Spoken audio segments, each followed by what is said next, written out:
investigación en el curso. Lo que hemos estado haciendo es metodología, es un poquito repasar, un poquito revisar, leer. A estas alturas ya cada uno de ustedes conoce su tema, ¿sí? No solamente conoce el título, sino conoce su tema a profundidad. Han hecho revisión de estudios, han hecho el marco teórico. En teoría, ustedes están en este momento en condiciones de poder defender sus proyectos de investigación. Lo que van a aprender conmigo en este segundo aporte es, primero, la referencia de los múltiples diseños de investigación que se conocen.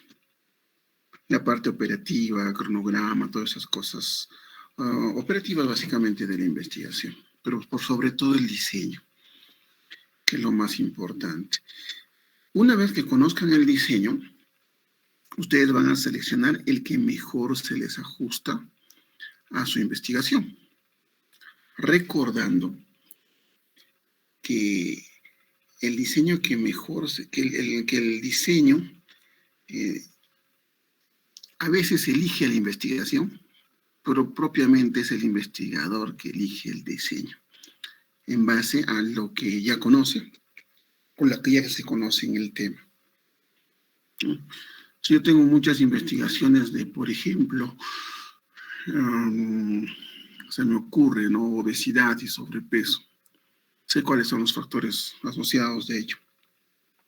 Se han hecho estudios de cohortes, ¿no? Entonces, elegí, y yo quiero hacer ese tema, ¿no?, obesidad y sobrepeso. Elegir un tema, un diseño transversal, un estudio descriptivo, para algo que ya se conoce muy bien su origen, sus causas, sus implicancias, es un retroceso en la ciencia. Significa dar un paso atrás. Y si estamos haciendo el diseño de investigación, pues no podemos ir hacia atrás. Más bien, tenemos que partir de lo que ya se conoce. Ahora, con esto, no quiero decirles que todos sus temas pues, van a tener que ser experimentales o cuasi experimentales, ¿no? Eso es un poquito difícil, también hay que aterrizar. Es posible que algunos hagan cortes, diseños de cortes, o son de seguimiento. El seguimiento puede ser prospectivo o retrospectivo. Eso sería ideal. Ese es el tipo de diseño que me gustaría que pudieran tenerlo, ¿no? Pero no solamente el gusto del docente o del alumno o del investigador, sino de la misma tesis. ¿Cómo es que se puede demostrar con los datos con los que se cuenta en ese momento? El tipo de recolección es importante, los instrumentos. No sé, por eso que en el Excel que les pasé, ustedes ya tienen el instrumento que han utilizado otras investigaciones. Entonces ya va a ser más fácil elegir el instrumento. En fin, este segundo aporte sí es vital porque marca la estrategia de investigación. Elegir un diseño va más allá de seleccionar cuál me gusta. Tienes que tomar en cuenta tu fuente de datos, tus posibles sesgos, el tiempo que vas a necesitar para ello, el presupuesto, porque también se trata de plata, la accesibilidad o la factibilidad, en fin, muchas cosas ahora entran en juego. Entonces yo les pido que se nublen en este momento. Núblense, en el sentido de que pueden haber escuchado, es más, yo les he dado una clase de diseños en el primer aporte. Y ahora vamos a repetir algunas cosas. ¿Sí? Pero quiero que hagan de cuenta que no saben nada de los diseños. Una vez que culminemos la clase de diseños y de tipos de investigación, van a empezar a orientarlo a su tema de investigación. Por ejemplo, Karen, tu tema es el riesgo de apnea del sueño y función cognitiva. Ya, asociado a la función cognitiva. Entonces, tu trabajo o encontrar la mejor respuesta para tu trabajo puede hacerse con un diseño transversal. también puede hacerse con un diseño tipo casos y controles. Incluso dentro de los casos y controles, con un anidado o un apareado también se puede hacer. También se puede hacer un estudio de cortes, un clásico, un corte longitudinal, prospectivo. Pero también se puede hacer con un corte de retrospectivo. También se puede hacer con un estudio de casos y controles anidado en una cohorte. En fin, tienes como 8 a 9 modelos para poder elegir. Yo no te puedo decir cuál es el mejor. Sí, en este punto en el que estamos, tú sabes mucho más que yo de tu tema. Lo que yo he hecho es solamente orientarte cómo desarrollarlo. En este momento la parte teórica, la parte científica, los instrumentos, los antecedentes, tú los conoces mejor que cualquiera de los que están en esta sala en este momento. Entonces lo que ahora vamos a hacer es presentarte opciones. Yo soy un vendedor, voy a presentarte diferentes productos, ¿sí? Entonces tú, de acuerdo a lo que ya conoces, vas a ir orientando. Bueno, me conviene este por tal cosa, o estas características creo que son convenientes para mí. O de repente tengo que ver, ¿no?, cuándo me voy a graduar, cuándo es que tengo que entregar mi jurado A, cuándo tengo que soltar mis dictaminantes. Tengo que pensar hasta en el asesor. Ya en este momento tienen que ponerse en mente quién posiblemente sea su asesor. La factibilidad, o sea, con el debido respeto, muchos de los doctores ahora que a ustedes les enseñan también me enseñaron a mí. Son mis maestros, son mis docentes, son mis docentes, yo soy médico gracias a ellos. Pero cuando te dedicas a una actividad en específico, por ejemplo, a la cardiología, el tema de investigación pasa a segundo plano.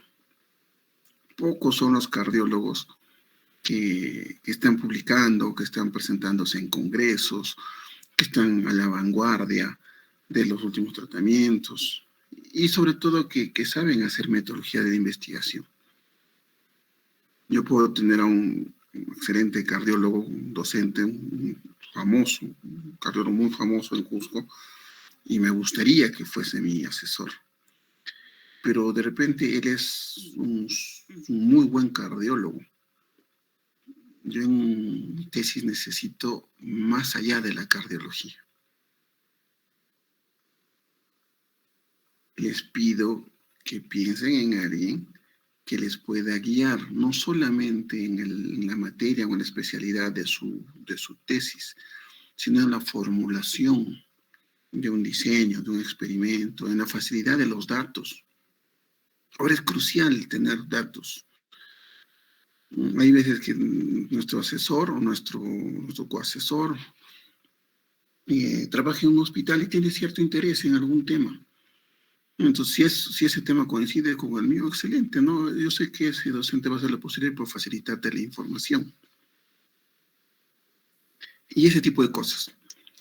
Ahora entramos en un terreno bastante delicado, ¿sí? Bastante delicado, donde la ética es muy importante. Es muy importante. Y la estrategia. Entonces tienen que ser estratégicos. No les voy a decir quién podría ser vuestro asesor o qué tipo de diseño te conviene. No voy a hacer esas cosas. Voy a dar algunas sugerencias, algunas guías. Finalmente, quien va a decidir el diseño van a ser ustedes. Así que, con ese preámbulo, damos por aperturado este segundo aporte. Vamos a hacer el día de hoy un poquito de operacionalización de variables. Vamos a hacer diseños de investigación, los tipos de investigación, cómo redactarlos y ver un poquito del marco de la resolución universitaria, ¿no?, en torno al diseño de tesis. Esta clase es teórica. Los últimos 20 o 15 minutos, me avisas, Karen, por favor, vamos a elegir, así como la semana pasada, uno de los temas de un grupo. La semana pasada hicimos eso de calidad de ANTA, de 2 establecimientos. Ese es el grupo de calidad. Ahora, de repente, del grupo de ansiedad o depresión, podríamos hacer uno.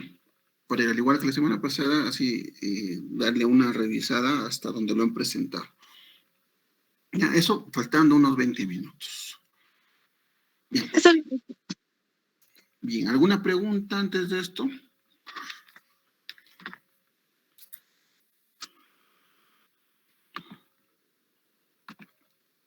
¿Todo bien? Listo.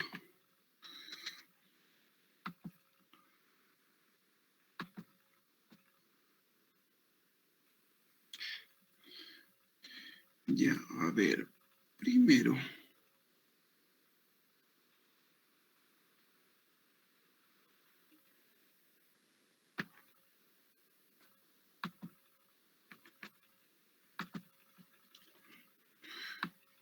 Primero, para acá ya hemos hecho esto, pero vamos a dar algunos ejemplos más.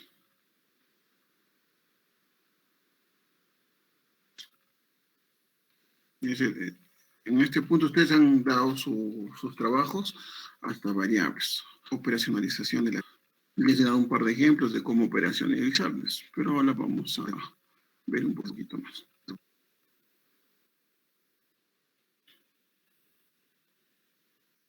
Bueno, estoy agarrando a Sampieri y nuestro libro de variables de consulta. Ya ustedes lo tienen, si no, ustedes lo descargan del aula virtual. Ya está, esta me interesa. Página 160. Listo.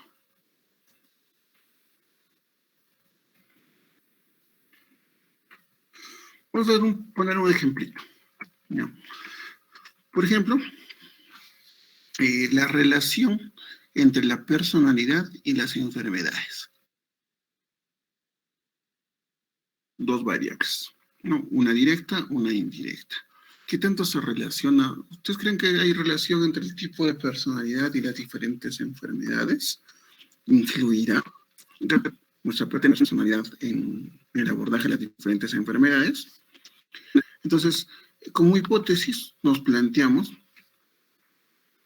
que la variable personalidad, que en este caso es la variable indirecta, contiene dimensiones. Y dimensiones son las áreas que manejan, que definen la personalidad. ¿Sí? Estas dimensiones se encuentran correladas o correlacionadas con, en este caso, enfermedades cardíacas. Vamos a ver el ejemplo de una investigación correlacional. ¿No? Entonces, los factores de la personalidad constituyen un predictor de las enfermedades cardíacas, o sea, pueden considerarse una causa de las enfermedades cardíacas. De la personalidad, variable como es la autoestima, así como es la depresión, así como es la ansiedad, así como es la inteligencia emocional pendiente. Entonces, todos son variables independientes y se miden a través de un instrumento. Pero esta personalidad la determinan múltiples dimensiones. ¿Cuáles son esas dimensiones? Primero, aquí vamos a poner el listado de las variables a intervenir, que en este caso es la personalidad y las enfermedades. Son dos variables. ¿Sí? La personalidad se divide en dimensiones. Vamos a ver cada una de las dimensiones.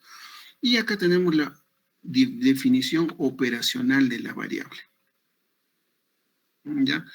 ¿Qué hemos dicho que es la operacionalización de las variables? Es transformar un concepto, ¿sí? Una variable conceptual a una variable práctica, a una variable operativa, una variable que pueda medirse. El paso que va desde el concepto a lo concreto, eso se llama operacionalización. Entonces, hay que descubrir la manera de cómo llevar el concepto o lo teórico a lo práctico. En el caso de las encuestas, ¿sí? En las encuestas o los instrumentos, se diseña. Cada una de las dimensiones tiene un concepto, tiene una parte teórica. Y tenemos que convertir esa parte teórica en una parte práctica. ¿Cómo es que lo vamos a medir específicamente? ¿No? Para ello, por ejemplo, las dimensiones de la personalidad. Primero tenemos un factor R. ¿Qué es el factor R? Es la inhibición de la expresión centrada en uno mismo. ¿Sí? Por ejemplo, una predisposición de cáncer. Tú no puedes controlar eso. Está en tus genes. Ese es el factor R. Barreras a la expresión centrada en uno mismo. Predisposición a las enfermedades cardíacas, por ejemplo, ¿no? Tienes abuelos hipertensos, tienes tíos hipertensos, tu bisabuelo muerto de infarto, entonces ya pues tú tienes que tener algo de eso, te tocó, ¿no? Tienes una predisposición genética a ese tipo de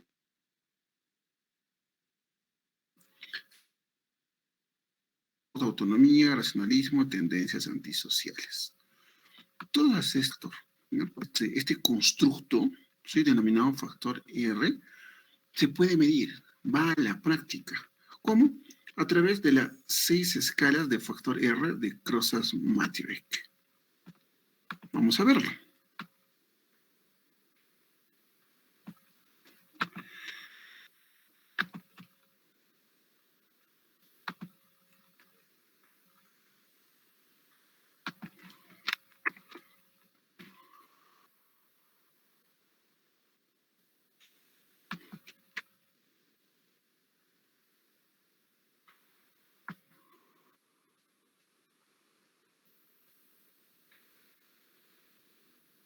Crossas-Maturek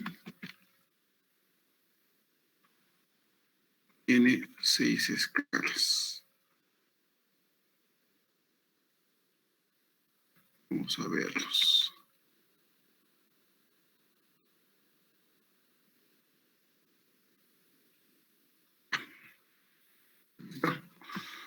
Una de ellas es la escala de la racionalidad y defensividad emocional. Es cómo se describe, cómo se operacionaliza, cómo se define en términos estadísticos. Sí, el KMO, que es un constructo muy, muy fuerte para ver lo que es validez de correlación. 0,8 es una altísima correlación. La esfericidad de Barley, etc. Todo esto son pruebas estadísticas. Pruebas estadísticas que ya en algún momento vamos a mencionarles, porque no compete al tema de clase. Otra escala es la escala de la necesidad de armonía. En este caso tiene 12 ítems. Es una dimensión que tiene 12 ítems. Tiene un KMO de 0,822. Ya. Otra escala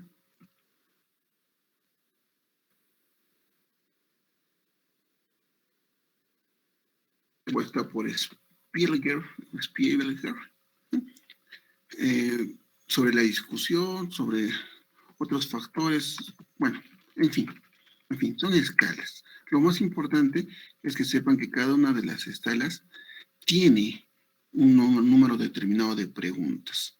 En este caso, por ejemplo, esta escala, análisis factorial, es de ítems, del 5 al 11 y el 12. Son 12 ítems. En esta otra escala, ¿dónde está el otro? En la escala de necesidad también tienes 12 ítems. Entonces, se hace una suerte de correlación entre ítem y ítem para ver si hay una solidez del constructo. Solo un ejemplo les voy a dar. Esto lo acabamos de hacer ayer. A ver, matriz de correlaciones policóricas. Ya, esto lo hice ayer. Esta es una encuesta de inteligencia emocional.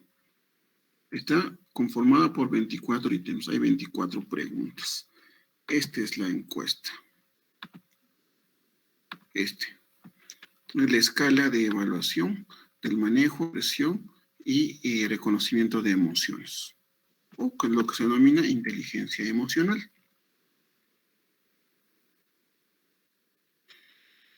Acá hay descripción de psicométricos, norma de corrección. Está dividido en 3 dimensiones. La atención a los sentimientos, la claridad emocional, la reparación de las emociones. ¿Ya? Y cada uno tiene subítems. Entonces, estas son las puntuaciones directas, los sentiles y las preguntas. Vamos a verlas. Aquí están las preguntas. Es en una escala de Likert donde 1 es nada de acuerdo y 5 es totalmente de acuerdo. Tenemos las 24 preguntas. Aquí están. Esa es la forma concreta, esta es la forma operativa de ver esas dimensiones. Las primeras 8 dimensiones, las primeras 8 preguntas se refieren a la primera dimensión. Entonces yo te digo, es una encuesta de inteligencia emocional. Ante el enunciado, presto mucha atención a los sentimientos. ¿Sí? En la escala de Likert, ¿tú estás de acuerdo con ese enunciado, nada de acuerdo o totalmente de acuerdo? Y lo marcas. Construyes, vas de un concepto teórico abstracto hacia uno más concreto y lo puntualizas. Ante la pregunta, normalmente me preocupo mucho por lo que siento. Entonces se le pide al encuestado decir si está de acuerdo con ese comentario o no. Y ponerle, puede ser que esté nada de acuerdo, que esté algo de acuerdo, que esté bastante de acuerdo, muy de acuerdo, totalmente de acuerdo, etc. En la escala de Likert. Y así, cada una de las preguntas es la expresión final de la variable. A esto se llama expresión final de la variable. Un grupo de preguntas, en este caso las primeras 8, hablan de una dimensión de la variable. Hemos visto que hay 3 dimensiones. ¿Ya? Del 9 al 19 es la segunda dimensión de la variable. La variable es inteligencia emocional. Y finalmente, del 20 al 24 es la tercera dimensión de la variable. La variable inteligencia emocional tiene 3 dimensiones. Atención a los sentimientos, claridad emocional y reparación de emociones. Son 3. Y cada uno tiene preguntas. Entonces, cada uno tiene un puntaje. Y finalmente, todo el test te da un puntaje. Eso es para la interpretación. De un puntaje determinado para arriba, que sí que hay una buena inteligencia emocional. De un puntaje para abajo, no tan buena o moderada puede ser. A ver, vamos a ver esos puntajes.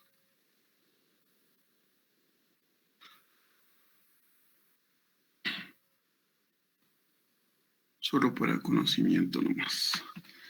24 ítems, se aplica en 5 minutos.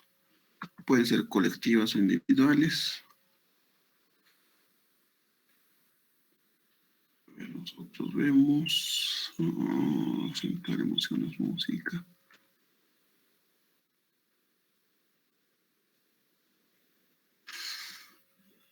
A ver, si alguien lo lee y lo encuentra, me avisa, por favor. Estoy buscando el puntaje, cómo se interpreta la prueba finalmente.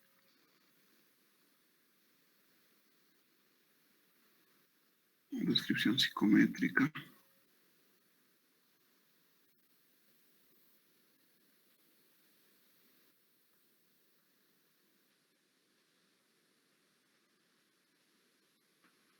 Mira, cada uno de los ítems, de las dimensiones, tiene el alfa de Cronbach. Este es 0.89, igual acá, 0.89, 0.85. Normas de aplicación.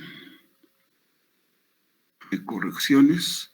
Los primeros 8 ítems, del 1 al 8, son dirigidas a la dimensión de percepción o atención a las emociones. ¿Ya? Del ítem 9 al 16 es la claridad emocional, es la comprensión de las emociones. Puntaje también de 8 a 40. Tercera dimensión es la reparación emocional o la regulación, que va del ítem 17 al ítem 24.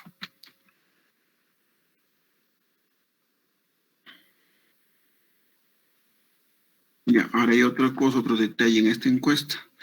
Los autores de la escala aportan unas tablas para calcular las puntuaciones finales de cada una de las 3 dimensiones con diferentes puntos de corte para hombres y para mujeres. ¿Quién cree que tenga más inteligencia emocional?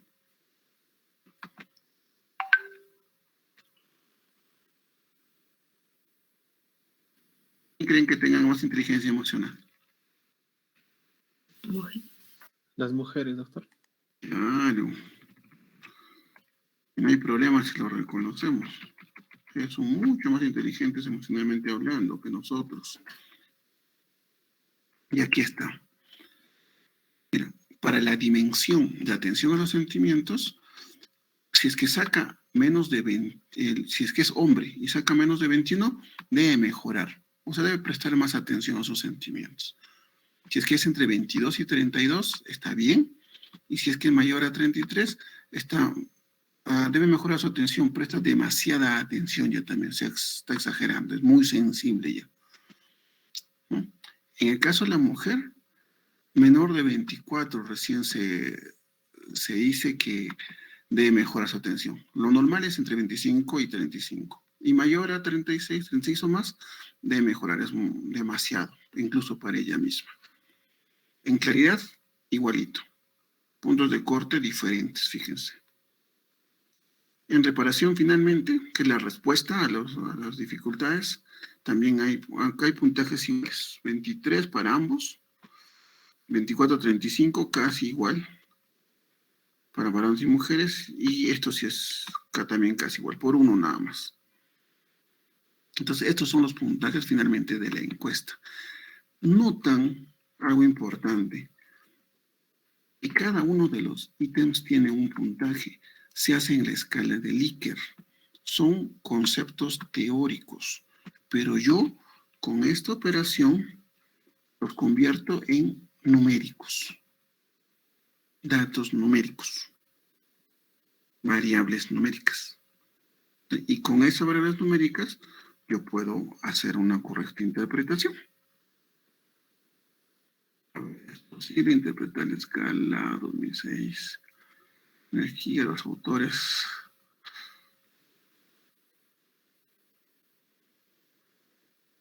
Esos son los sentires para cada una de las puntuaciones.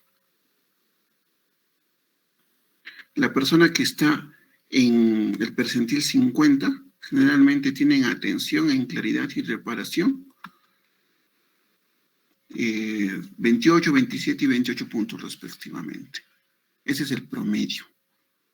Esa es la media, como quien dice. ¿Sí? Máximo sería el percentil 90, acá. Cuando las personas tienen atención 37, claridad 38, reparación 38. Y lo mínimo es el percentil 10. 18, 17 y 18. ¿Mm? Estamos hablando de chicas de 12 a 13 años. Esta es la tabla para chicos de 12 a 13 años, con su interpretación. Chicas de 14 a 15 años. Acá también depende de la edad. De acuerdo a quien desarrolle la encuesta, tendrán algo diferente. Chicos de 14 a 15 años. Chicas, 16 a 17. Chicos de 16 a 17. ¿Listo? Entonces ahí tienes. Entonces puedes decir que en promedio una clase, a esto sí le puedes sacar promedio. Si sumas todos, esto es de una persona. Si sumas de otra más, y tienes 500 en tu muestra, puedes sacar promedios, puedes sacar medias, puedes sacar desviaciones estándar, puedes hacer operaciones matemáticas. Entonces, la variable inteligencia emocional, que es algo teórico, es algo abstracto, aterriza en un cuestionario y se le pone una puntuación. y se convierte en observable o medible. Es así como un constructo teórico pasa a ser un constructo práctico. En eso consiste la operación, la operacionalización de las variables. ¿Ya? Y con el puntaje, bueno, hacerlo. Sí, ¿alguien desea preguntar algo? ¿No? Eso se ve de la escala de Likert. Ahora, estas 24 preguntas, hemos hecho el análisis factorial. El análisis factorial es algo así, es un poquito más complejo. Este es un programa que se denomina R, de repente han escuchado hablar, y es como se hace el análisis factorial. Con códigos, es programación, diseño de programación. Ya en algún momento que hagamos sus tesis, ya cuando los ejecutemos, vamos a tener que utilizar este programita. Pero parte de este programa, a ver, ¿dónde está eso? Análisis factorial, valores, el test, regresión lineal, Wander, test, ¿dónde lo puse? Ya bueno, el resultado en todo caso lo voy a mostrar de frente. Estas son las preguntas. Del 1 al 24. Solamente le he retirado el ítem 5. Está haciendo una práctica. Y acá también el ítem del 1 al 24. ¿Mm? Los puntos que ven acá son los índices de correlación. ¿Sí? Entre la pregunta 8 y la pregunta 3, la intersección, hay una correlación. La pregunta 3 con la pregunta 8 están correlacionadas, están interactuando. ¿Cuánto? 60%. 0.6. Cuanto más se aproxime a 1, es la correlación por excelencia. Cuanto más se aproxima a 1. Pero si está en menos de 1, cuanto más se aproxime es mucho mejor. Entonces hice una suerte de colorímetro para cada una de las correlaciones, ¿sí? Poniendo el color rojo a las correlaciones más bajas, como 0.27, por ejemplo, 0.23, 0.24, etc. Luego amarillo y hasta llegar al verde a correlaciones mucho más altas, como este 0.70, como aquí este 0.72. También tenemos una alta de 0.72, que está entre la pregunta 18 y la pregunta 20. Entonces vamos a ver eso. Ya vamos a ver eso, para que se den cuenta de lo que estoy hablando. Entre la pregunta 18 y la pregunta 20 hay una correlación de 0.72. Esta es una correlación de Pearson. ¿Ya?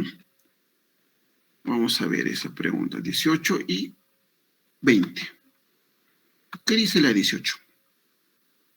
Aunque me sienta mal, procuro pensar cosas agradables. ¿Ya? Es algo que tiene que ver con la reacción, ¿no? Hacia las emociones. Aunque me sienta mal, procuro pensar en cosas agradables. Es ver el lado positivo a las cosas, a pesar de las cosas que te estén pasando mal. Y el 20. Intento tener pensamientos positivos aunque me sienta mal.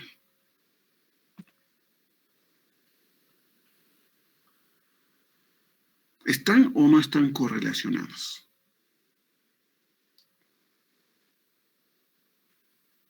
Sí, doctor, sí, están correlacionados.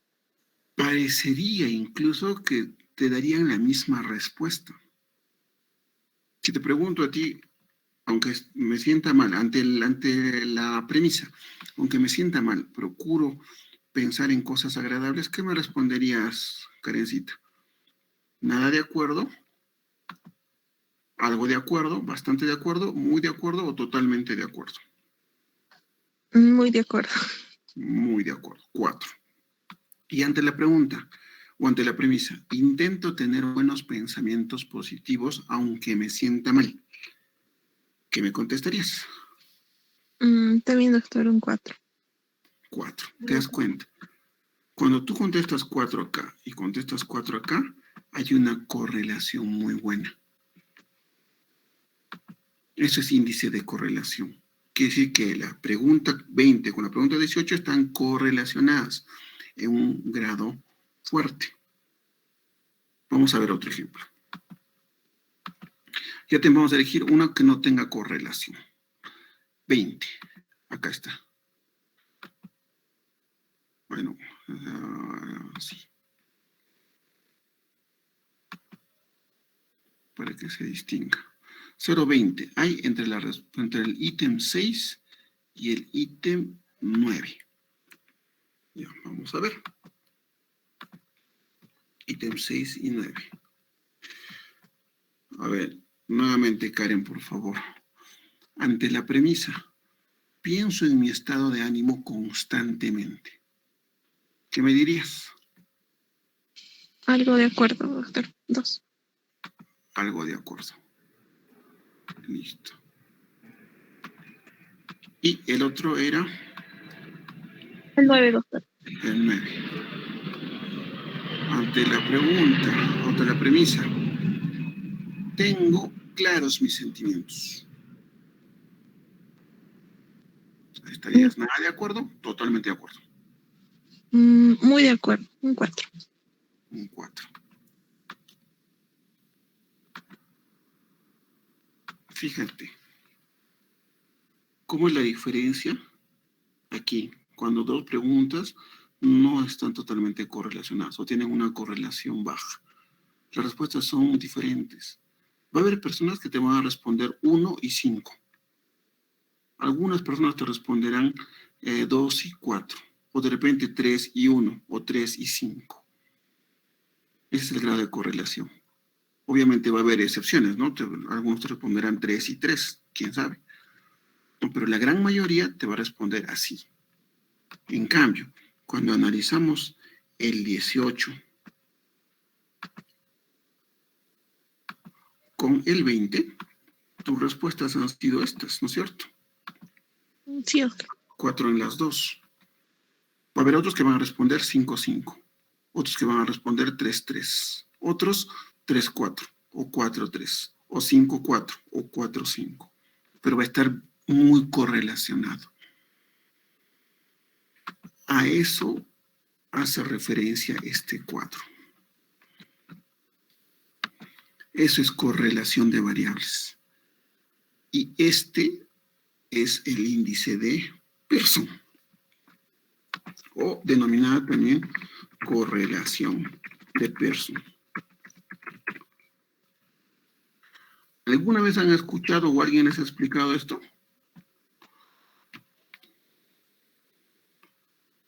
Creo que lo hemos escuchado, doctor, pero superficial.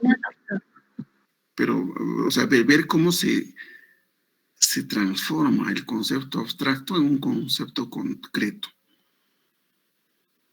No, doctor. Esa es la clave. Tú sabes, ¿no? Es más, mira, yo tengo esto. A ver. Acá tengo.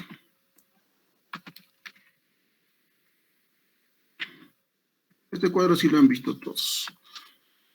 Es para ver la correlación R de Pearson, ¿no? El valor 1 significa una correlación grande, muy grande o perfecta, positiva. A la vez puede ser menos 1. Y eso implicaría una correlación grande, perfecta, pero negativa. Si es que el R es 0, quiere decir que no hay ninguna correlación. La correlación es nula. Ahora, si el R está entre 20 y 40, 0.20 y 0.40, como nos ha salido entre la pregunta 18 y 20, la correlación es muy baja. Por otro lado, si es que nos sale entre 0.70 y 0.90, que es como nos ha salido entre la pregunta 9 y 6, la correlación es alta. Esta es la interpretación. Y esto probablemente sí lo han escuchado muchas veces. ¿Cómo se interpreta? Pero lo que ahora estamos intentando mostrarles es de dónde sale esa interpretación. cómo es que se obtiene esa interpretación. Entonces, cuando nosotros hagamos nuestras encuestas en el tema que ustedes hayan elegido y encontremos resultados de correlación como estos, vas a saber a qué se refiere. Y vas a poder hacer una discusión mucho más técnica, científica. Una cuestión de estas tablas, que son fáciles de sacar, es que se trabaja con lo inferior de la diagonal. Si notas, la diagonal es 1. Y obviamente, ¿no? 1 significa la correlación entre la pregunta y la misma pregunta. Entre la pregunta 3 y la pregunta 3, si yo los correlaciono, obviamente es la misma pregunta, es preguntarte lo mismo 2 veces. Entonces, una correlación exacta de 1. ¿Ya? Ahora, por ejemplo, este es 0,54. Entonces, entre el ítem 3 y el ítem 1, igual, pero a la inversa, en 3, ítem 1 también es 0,54. 57, 57. 54, otro 54. 52, 52. Es por eso que se lee lo que está abajo de la diagonal. Porque esto que está aquí encima es un espejo. Es simplemente un espejo.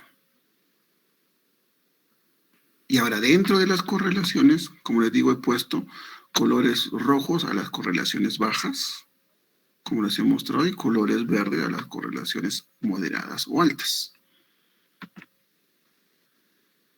Es así como se evalúa un instrumento. ¿Ya? Volvemos al tema de variables. Cuando yo hablo de 6 escalas, estamos hablando de personalidad y dimensiones de la personalidad. Factor R, ya sabemos qué cosa es. Cuando hablo de 6 escalas del factor R, cada una de esas escalas tenía dimensiones y cada dimensión tenía preguntas. Ya les he mostrado, ¿no es cierto? Estas son las 6 escalas. Estas. La escala de armonía, la escala de Spielberg, etcétera, etcétera. Caramba. Acá. Otra dimensión de la personalidad es el optimismo. Para ver el optimismo, otro ejemplo, para ver el optimismo, puedes ver la prueba de orientación de vida, el LOT.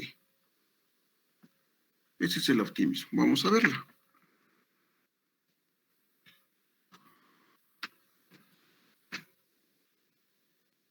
El LOT es una variante reducida del Life Orientation Test revisado que midió el optimismo disposicional, todavía en el 2002. 3 de calificación directa, 3 de calificación inversa y 4 de relleno. Estamos hablando de 10 preguntas. 10 preguntas.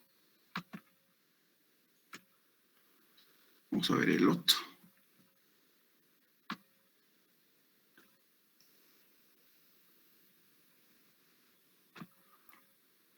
Okay.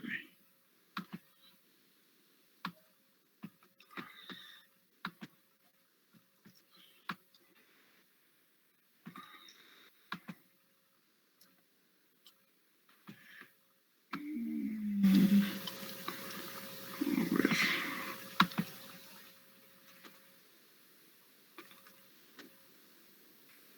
Este es de orientación vocacional, ¿no?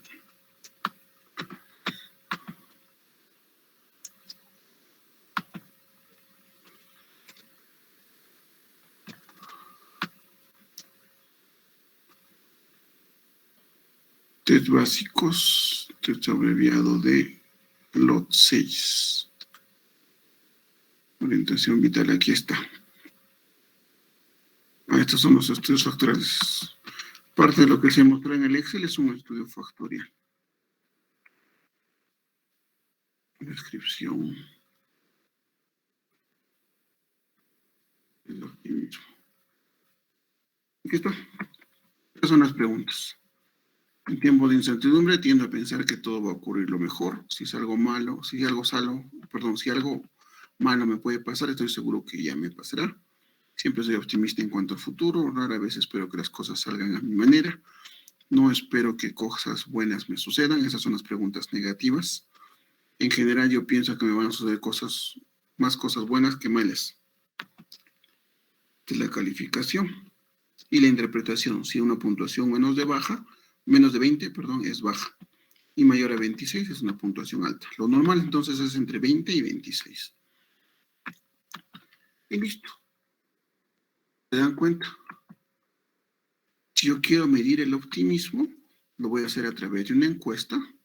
Una sugerencia es la prueba de orientación de vida de Elot, que tiene 6 dimensiones. Y así, si yo quiero ver el locus, tengo el cuestionario FEC, el locus del control sobre las enfermedades, interno y externo. Si yo quiero ver apoyo social, ¿sí? Tengo la escala de SOCU K22. En depresión, la escala de von Sersen. ¿Alguien está haciendo depresión? Depresión en postparte creo que están haciendo, ¿no? Postparto. ¿Cuál es tu escala? Edimburgo, ¿verdad?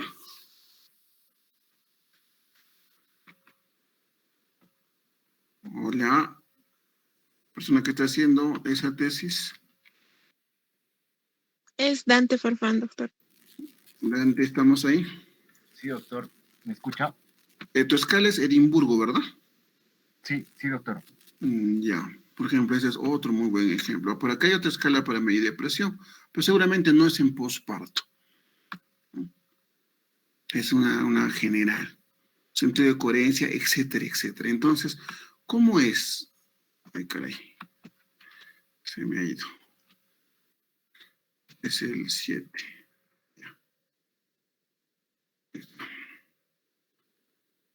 ¿Cómo es que el listado de variables con su concepto o su teoría se convierte en un instrumento de medición o un instrumento operacionable a través de una encuesta, una prueba, un cuestionario?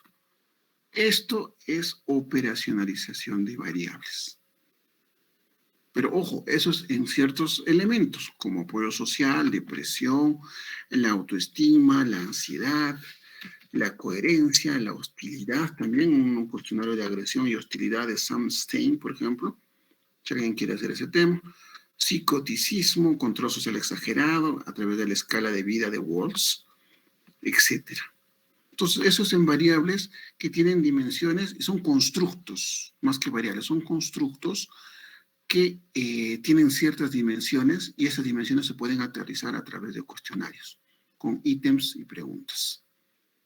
Hay otro tipo de variables, como por ejemplo las enfermedades. Para las enfermedades no vas a hacer pues un instrumento, ¿no? Un cuestionario. No, ahí no es qué opinas o cómo te sientes. No existe eso. En enfermedades tienes que ir directo al grano, como dijo el dermatólogo. Enfermedades padecidas en el presente y el pasado, así como los factores de riesgo, por ejemplo, la angina de pecho, el infarto, la miocardiopatía, la diabetes, el accidente o lesión cerebrovascular, la hipertensión, adiposidad, acumulación excesiva de grasa en el organismo, niveles altos de colesterol, asma, bronquitis crónica, hepatitis, cirrosis, cálculos vesiculares, renales, sistema urinario, úlcera gástrica, duodenal, gastritis crónica, complicaciones de tiroides, el bocio, indigestión, estreñimiento, carcinoma. Es decir, todas las enfermedades que se les ocurra tienen un concepto teórico. Ese concepto lo vas a sacar de las asociaciones, ¿no? Por ejemplo, la American Heart Association define angina de pecho. Y también define angina de miocardio. La Asociación Latinoamericana de Diabetes te define diabetes. La Asociación Americana de, enfermedad pulmonar obstructiva crónica define el EPOC, etcétera, etcétera. El concepto de las enfermedades, para su definición de términos, pueden sacarlo del DESC, ¿sí? Los descriptores de ciencia de la salud, como también pueden sacarlos de las asociaciones. Pero, ¿cómo un concepto teórico que está en el libro se transforma en uno práctico que yo puedo recoger? A través de autorreportes de salud, los cuestionarios, el cual ha demostrado ser confiable y válido al ser correlacionado con los registros de salud clínico. Pueden ser preguntas directas acerca de la enfermedad, exámenes médicos que también se pueden correlacionar, ¿sí? Con una postura de este es el autor, el 2010, y Bicher y Joshua, el 2005. ¿Ya? Pero, ojo, idealmente, esto quiero que les quede muy claro, idealmente, en una muestra de los participantes se podrían revisar las historias clínicas. No hay nada mejor como revisar las historias clínicas. Si ustedes tienen datos de alguna enfermedad que quieren estudiar ahora, por ejemplo, el COVID, vamos a tener que entrar a las historias clínicas. Por dos sencillas razones. Como acá dice, el autorreporte, o sea, una entrevista con el afectado, ha demostrado ser confiable cuando se compara o se correlaciona, ya hemos hablado de alguna correlación, con los registros oficiales, la historia clínica y los exámenes médicos. O sea, generalmente el paciente entiende la enfermedad, la asume, sabe el concepto, sabe de lo que se trata, sabe cómo se trata, sabe cómo prevenirla, etcétera, etcétera. Y normalmente, en condiciones naturales, normales. Sin embargo, ¿qué pasa si el paciente ya ha muerto? ¿Quién te va a responder el cuestionario? ¿Qué pasa si el paciente ya es anciano? ¿O qué pasa si estás investigando una enfermedad que le ocurrió hace más de 2 años? O si, por ejemplo, tú quieres saber su nivel de colesterol y se lo preguntas. A ver, ¿quién de ustedes se ha hecho un examen de colesterol ahora último?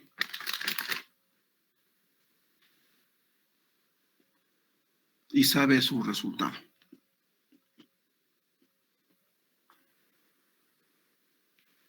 Yo me lo hice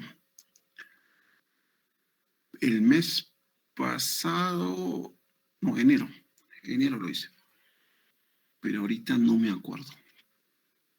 Y soy médico y sé que se miden miligramos por decilitro y sé que tiene que ver con enfermedades cardiovasculares, sé que tiene que ver con síndrome metabólico, o sea, sé todo lo que tiene que saberse sobre ese examen. Me lo hice hace un mes, pero no sé cuánto ha salido, no recuerdo. Eso se llama sesgo de memoria. Entonces, el autorreporte, a pesar de haber demostrado ser confiable y válido, de acuerdo a una correlación con los registros, es preferible, idealmente, mejorcito. ¿Sí? Lo recogemos directamente de la historia clínica. ¿Comprendido? Sí, doctor. Sí, doctor. Por favor. Todos los que van a hacer enfermedades van a hacer, no es un cuestionario, sería una ficha de recolección de datos, así se llama. Ficha de recolección de datos. Donde pongan todas las variables que quieren recoger. No van a hacer preguntas. ¿Cuánto fue el valor de su glicemia el mes pasado? No va a saber la persona, no. Por más diabético que sea, no sabe. O tiene 5 o 7 números en la mente, no te va a dar un dato correcto. Es mejor revisar su historia y leer 125 miligramos por decilitro. Y eso se pone. Ojo, aunque hay una cosa crucial que les estoy enseñando ahorita. Una cosa son constructos complejos en los cuales yo necesito de un nombre propio para poder medirlo, para pasar de la teoría a lo práctico, operacionalizando la variable. Y otra cosa especializado es medir las enfermedades. Yo quiero peso, talla, si ahorita les pregunto su peso y su talla cada uno, les aseguro que el 100% se equivoca. El 100%, sin temor a equivocarme. Ninguno sabe cuánto mide y cuánto talla en estos momentos. tienen referencias o tienen preferencias. Hay chicas que escuchan 62 kilos y se asustan, ¿no? Porque siempre quieren estar ahí al borde del 50 nada más. Ya, entonces lo que nos dice el autorreporte respecto a su peso y a su talla no es cierto, no es exacto. Entonces, por ese motivo, prefiero irme directamente al expediente médico. O mejor aún, medirlo y tallarlo. Pero eso va a ser a veces un tanto complicado. Si se puede, bacán. Si no, nos recurrimos al expediente médico. Entonces, cuando saquemos datos de la historia clínica, hacemos una hoja de recolección de datos. O una hoja de registro. ¿De acuerdo?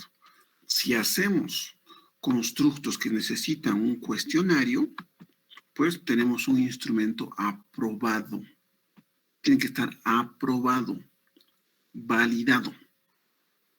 Si este instrumento de escala de modo de vida de Walls solamente se ha hecho estudios en Europa, entonces yo tengo que adaptarlo a nuestra realidad o buscar a alguien que lo haya hecho en nuestra realidad. De repente está en inglés, tengo que buscar el español. Tengo que estar la validación en un país de Latinoamérica. Si no hay esa validación en un país de Latinoamérica, entonces ya, pues ya tengo un tema de tesis. Validación de la escala de modo de vida de Walls en el territorio peruano, en Cusco, Perú, para ver el control social exagerado. Y ese es un tema de tesis. Si es que no hay esa escala en castellano y validado en el Cusco o en el Perú o en un país de Latinoamérica. Entonces, creo mi escala de modo de vida de Walls y Jaramillo o Jaramillo Review. Entonces ya estoy dando utilidad metodológica. ¿Se acuerdan de la justificación de la última parte que decía utilidad metodológica? Si hago esto, recién podría tener utilidad metodológica. Su amigo Dante, que está haciendo la escala de Edimburgo, en gestantes quechohablantes, va de repente no acomodarlo, no adaptarlo, pero sí aplicarlo en un grupo de personas que antes no se tenía. Entonces va a aplicar la escala de Edimburgo a gestantes posparto, a parturientes. Y eso no hay, ¿verdad? Acá en Perú, ¿dónde? Sí, doctor. Ya ve. Solo se hicieron 2 estudios en el Cusco, en Calca y Yamay. Así en quechohablantes. Sí, ya está traducido eso. El primero fue en Yamay en 2013 y el segundo en Calca en 2016. Ya traducido. Acá. Entonces, quiero terminar con esto, esta parte. Tiene que quedar claro, por favor. Instrumentos para este tipo de variables, que son constructos. Cuando son enfermedades, por favor, historia clínica. Historia clínica es mejor. Cuando tengo que ver hábitos de vida, por ejemplo, preguntas como fumar, los ejercicios, la hora de sueño, las molestias al dormir, etcétera, etcétera. Cuando se trata de hábitos, se hacen las encuestas, que son los autorreportes. Y generalmente eso se hace cuando estamos hablando de estudios transversales. Actualmente, ¿cuántas cajetillas a la semana consumes? Actualmente, en los últimos 2 o 3 meses, ¿cuántas horas al día te ejercitas? Actualmente, en los últimos 3 meses, ¿cuántas horas diarias duermes? Ese es autorreporte. Eso no está ni en su historia, ni en algún instrumento. Es un autorreporte. Tienes que preguntarle y te va a contestar. Consejo. No pongas en tu encuesta o en tu instrumento, fuma si no. Porque, por ejemplo, yo consumo un cigarrillo a la semana. Y mi amigo consume 50 cigarrillos a la semana. ¿Quién fuma? ¿Yo o mi amigo? Los dos, doctor. Para una mente objetiva. Pero tal vez para mí, que soy el que te estoy respondiendo a la pregunta, un cigarro no es nada. Entonces, cuando tú me preguntes, ¿fuma o no fuma? Yo digo, uno no se considera fumar. Uno no es ninguno. Y te digo que no. Aparte, tú no puedes comparar el efecto que hace en mí un cigarro con el que hace 50 cigarros en mi amigo. Entonces, te desvirtúa la variable. Yo no puedo decir a todos ustedes, levanten la mano de los 42 en la clase, levanten la mano quienes se ejercitan. Y voy a contar 20 sí y 32 no. No puedo hacer eso. Porque de repente 30 no van al gimnasio, pero todos los días van a su rotación a pie y regresan a pie a sus casas. Y es una caminata de 20 a 30 minutos. Hay algunos que de repente no caminan, tienen carro, sus papis les llevan a los diferentes lugares, pero tienen en su casa una caminadora o una bicicleta estacionaria. O sea, son circunstancias diferentes. Es más objetivo preguntar cuántos minutos o cuántas horas al día en promedio esta semana o esta última semana te ejercitas. Finalmente, horas de sueño. No es duermes bien o duermes mal. A veces un sueño de 2 horas es muy bueno para muchas personas, es completamente reparador. Las personas que ni durmiendo 18 horas al día, pues logran satisfacer sus ganas de dormir. Entonces, esa es percepción. Es mejor preguntar números. ¿Cuántas horas al día normalmente duermes? Y en un periodo determinado, ya sea una semana, el último mes, los últimos 3 meses, etc. Depende del estudio. Porque puede ser que me hayan despedido del trabajo y ya pues no duermo 2 o 3 días. Entonces, recomendación. Cuando pongamos en nuestra encuesta hábitos de vida, colocar números. Numéricas. Eso es lo mejor. Y las demográficas, que son las variables intervinientes, donde no tienes que preguntar, ¿no? Es lo posible para tener. Esto me traen varios instrumentos y me dicen, pues, la primera pregunta, ¿de qué sexo es usted? Varias, o sea, por educación, lo que se ve no se pregunta. Por preguntar la edad, ¿sí? La ocupación, ¿sí? Nivel educativo también. También a través del autorreporte. Entonces, es así como vamos a operacionalizar las variables y vamos a generar nuestros instrumentos. Por favor, copiense o tengan en cuenta la página 124 de Sampieri. Página 124. Con eso creo que ya sabemos bien cómo hacer la operacionalización de variables. Voy a dar un ejemplito más para que puedan estar tranquilos. A ver, voy a hacer un instrumento. ¿Dónde tengo esto? Acá. Modelos.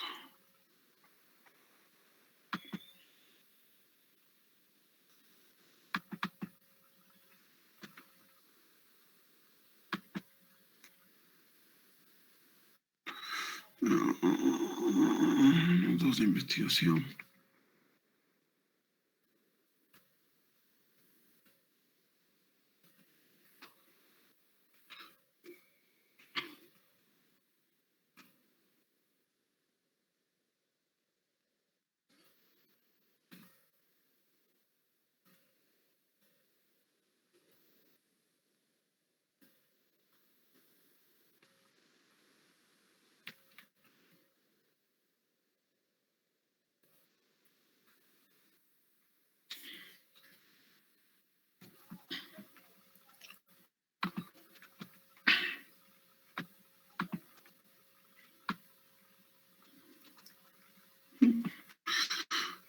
Por ejemplo, hicimos un trabajo sobre enfermedad renal.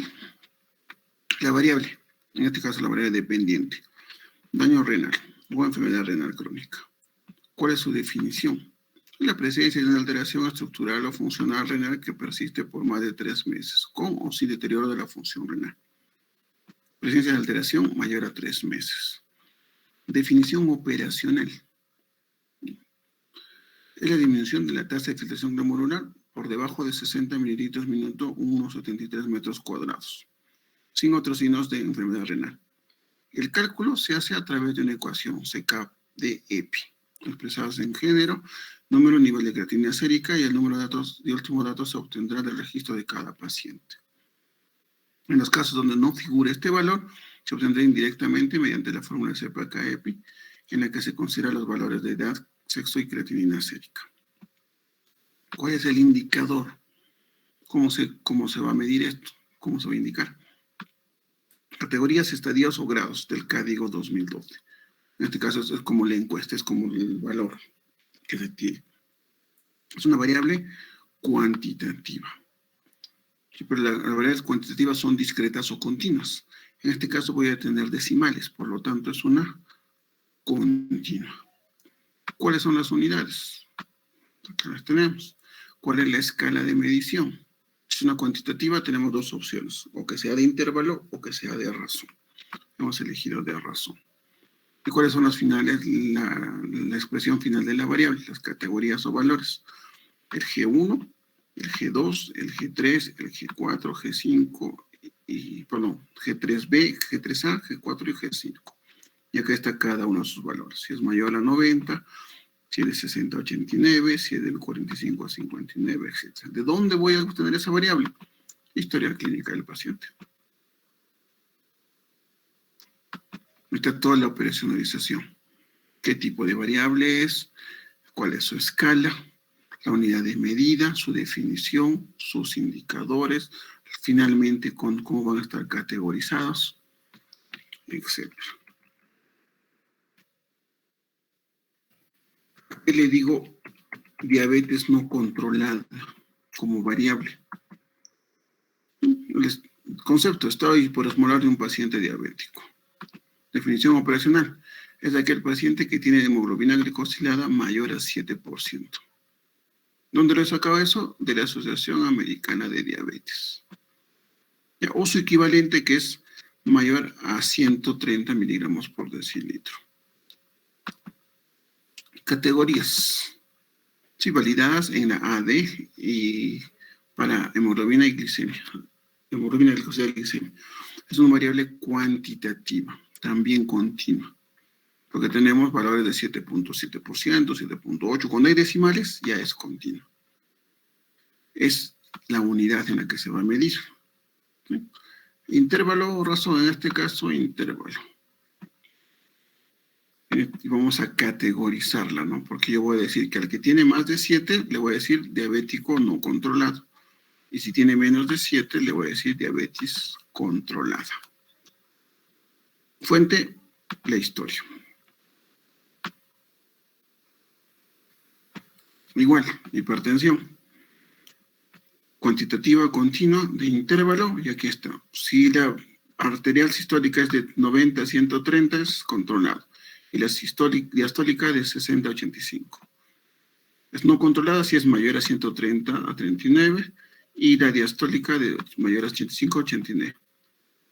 Y es hipertensión arterial si es que es mayor o igual a 140 y mayor o igual a 90. Está. Sobrepeso, igual, índice de masa. Talla. Acá tengo dislipidemia, síndrome metabólico.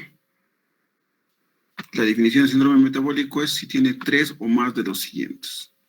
Presión arterial, glicéridos, colesterol HDL, glucosa y perímetro abdominal, que recuerde.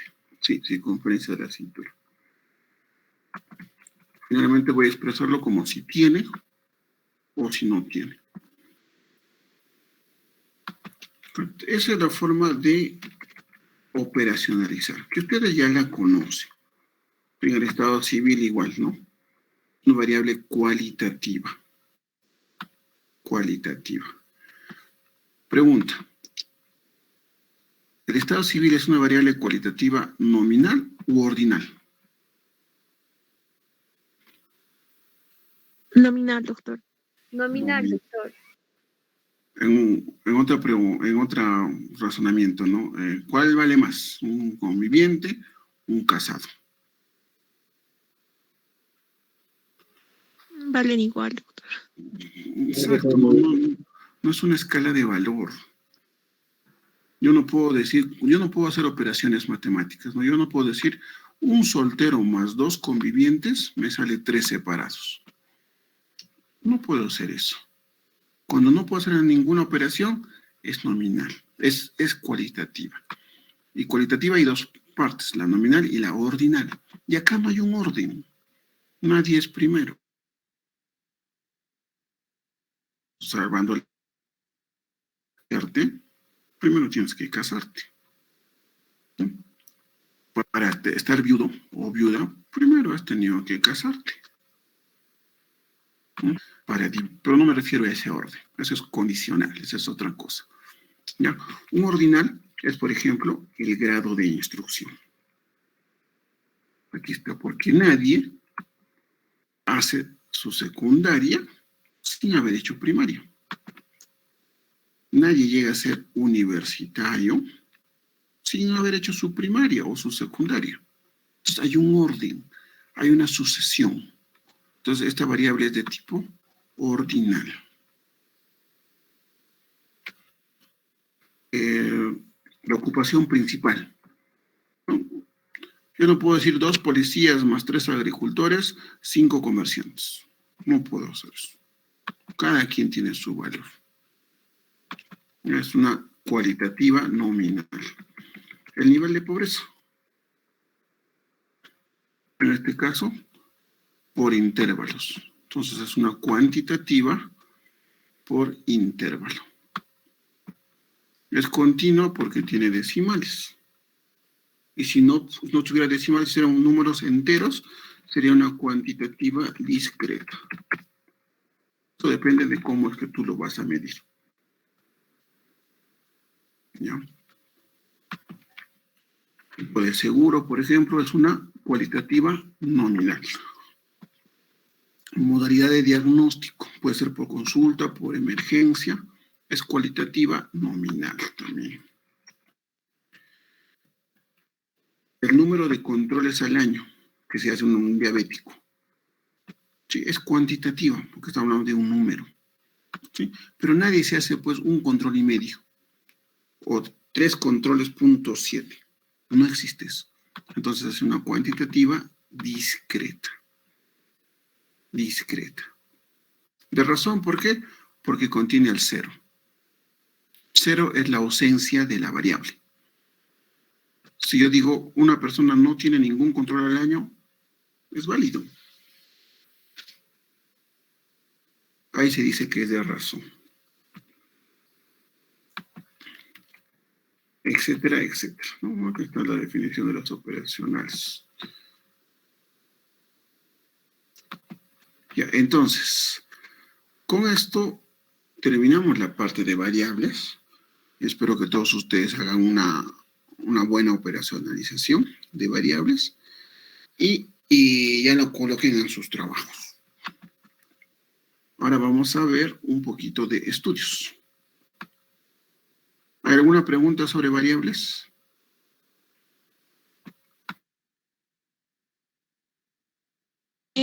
Las intervinientes que estamos tratando de abarcar, también tenemos que hacer ese tipo de análisis. O sea, ¿es el mismo para medir con instrumentos o puede ser un autorreporte? Dependiendo. Por ejemplo, la mayor parte de esas variables sociodemográficas, por ejemplo, están en la historia. Ya están en la historia. Si ustedes van a llenar o recolectar sus datos y tienen datos en la historia, ya de una vez ya márquenlo. Van a completar la información con una encuesta. Si hay algún datito que les falta. Buscando al paciente, obviamente. Pero mientras no les falten variables importantes, la dependiente y la independiente, no va a haber dificultades. Le preguntaba, doctor, bueno,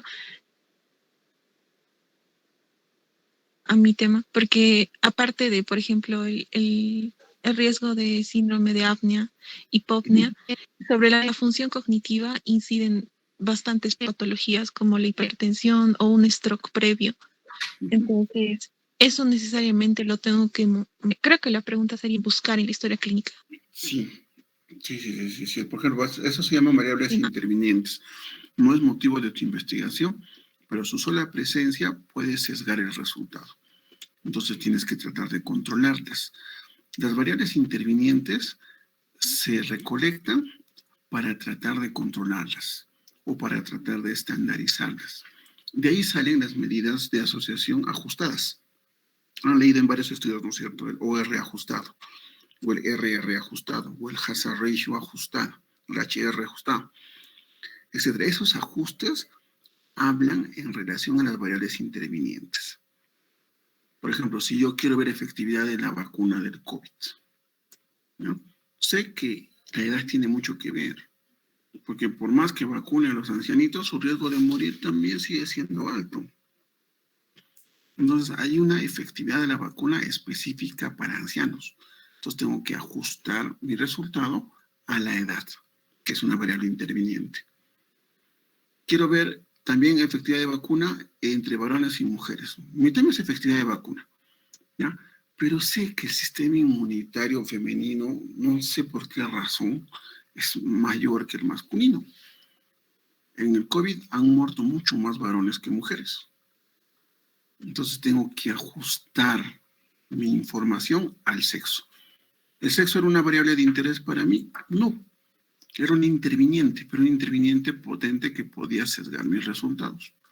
Entonces, todas las variables intervinientes que usted recolectan, o para que las recolecten, es controlar y ajustar sus resultados, hacerlos más precisos. Y para eso está pues las regresiones logísticas y las regresiones multivariadas, lineales. Entonces eso es otra técnica estadística. Pero estamos hablando de parte metodológica y quieren recolectar variables intervinientes, no es simplemente proponerlas, hay un objetivo. Al final, en el procedimiento estadístico, vamos a ajustar con esas variables. Entonces, tienen que entrar. Y autorreporte, sí, obviamente, ¿no? Si está en historia, bacán. Si no está en historia, tenemos que conseguirlo con el autorreporte, con la encuesta. Está bien, doctor. Señores, hay dos tipos grandes de investigación, ¿ya? Las investigaciones no experimentales y las investigaciones experimentales. ¿Está bien? Las no experimentales y experimentales. Las no experimentales también se llaman observacionales. Entonces, ante la pregunta en la resolución, a ver, acá estamos.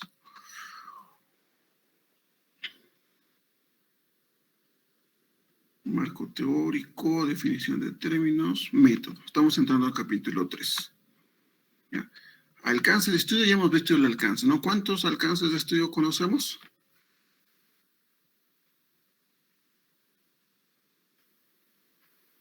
Hemos hecho la clase anterior. ¿Cuál es el alcance de nuestro estudio?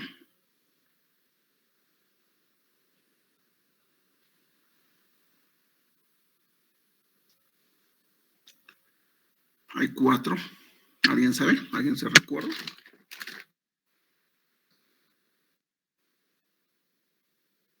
Es el exploratorio. Sí, 1. El descriptivo. El causal. ¿Perdón? El exploratorio, el descriptivo, los que explican la causa. Los correlacionales. Correlacionales. Y los explicativos. De acuerdo. Entonces, cuando pongan 3.1 alcance de estudio, la mayoría va a poner correlacional, algunos van a poner descriptivo y otros van a poner explicativo. ¿Ya? Eso es lo que tienen que poner acá. Y tienen que describir. La investigación tiene alcance correlacional. ¿Y por qué? La definición del estudios correlacionales. Acá, en vez de nosotros poner alcance, poníamos tipo de estudio. Y en tipo se coloca si es observacional o no experimental, o si es experimental. Entonces, el observacional tiene una lógica, tiene un concepto, es observacional porque yo no intervengo ni manipulo ninguna de las variables. Solamente soy veedor, solamente observo, por eso es observacional. En cambio, el experimental sí hay un cierto grado de manipulación de variables. Ya, eso es en tipo y alcance. Voy a preguntar bien si el alcance va a variar del tipo de estudio. Pero está más o menos incluido. A ver, cuando esta es la 160.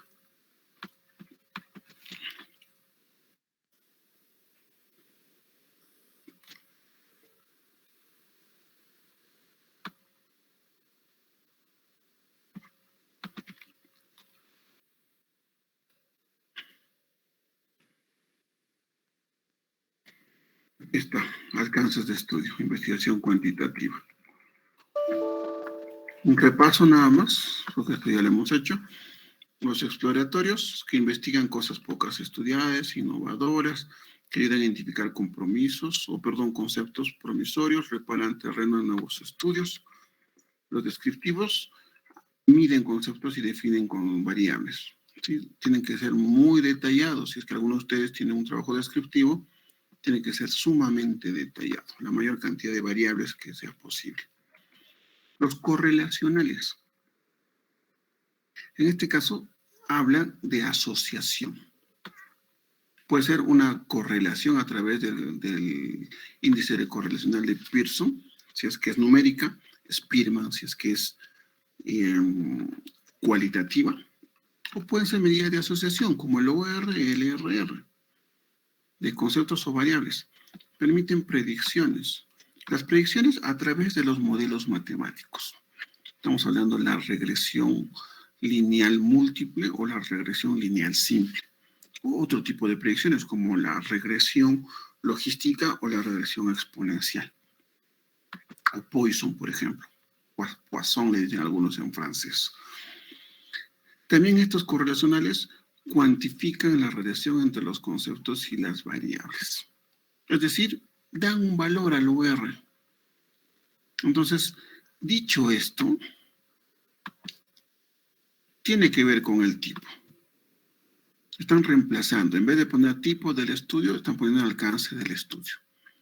Entonces, ustedes van a colocar probablemente esto, alcance correlacional. ¿Por qué? Porque se asocian conceptos o las variables y describen sus variables. Porque permiten las predicciones, si es que van a describir algún modelo, tal vez.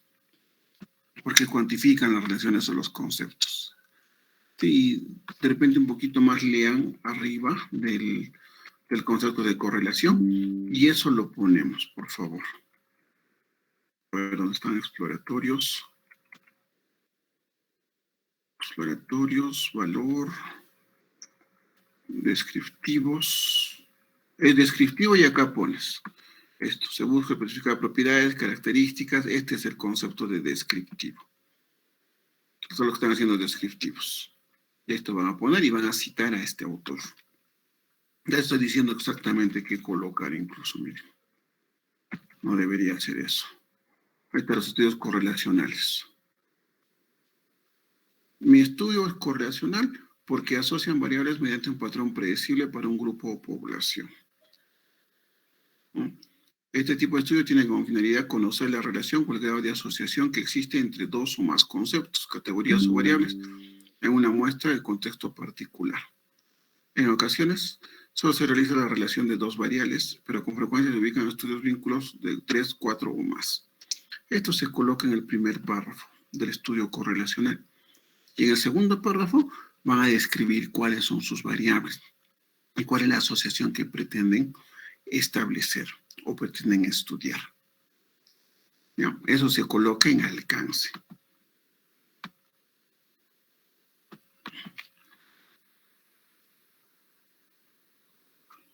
A ver, ¿dónde estaba?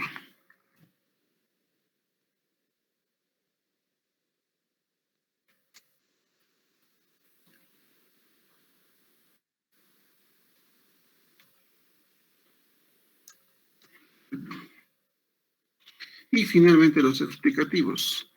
Determinan las causas de los fenómenos, que generan un sentido de entendimiento, son sumamente estructurados. Generalmente están pues los diseños experimentales, los diseños,